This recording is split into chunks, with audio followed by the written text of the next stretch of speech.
Bunch of গদ্দার্স, যারা এই তৃণমূলের সিম্বলে জিতেছে 2024-এ, মমতা ব্যানার্জির সিম্বলে, তৃণমূলের সিম্বলে, এই ভোট যারা দিয়েছে অ্যান্টি বিজেপি ভোটাররা তাদের ভোট দিয়েছে, সেই ভোট নিয়ে দিল্লিতে গেছে।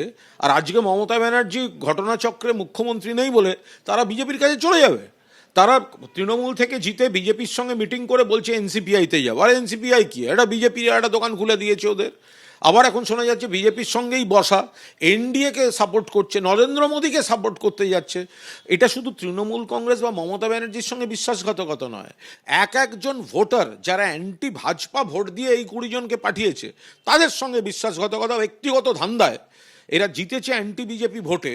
আর ওখানে এখন গিয়ে বিজেপি আর এনডিএর সঙ্গে নরেন্দ্র মোদীকে নেতা বলছে। তো ফলে এরা না ঘরকা না ঘাটকা হবে, এদের পলিটিক্যাল কেরিয়ার শেষ। দেখুন, আমাদের সরকার, আমাদের কেন্দ্র সরকার এবং আমাদের দল আমাদের কাছে নেশন ফার্স্ট। অন্যদের যে আজকে বলছেন কাকলি ঘোষ, দস্তিদার বা আরও যারা যারা ছিলেন, বেসিক্যালি একটাই এম, সেটা হচ্ছে এগিয়ে নিয়ে যাওয়া দেশকে। কর্মীদের কাছে কি বার্তা যাবে? তারা এতদিন তাদের বিরুদ্ধে প্রশ্ন তুলেছেন, সওয়াল করেছেন, একাধিক নেতা প্রশ্ন তুলেছেন। তারা তো এখনো দলে আসেননি।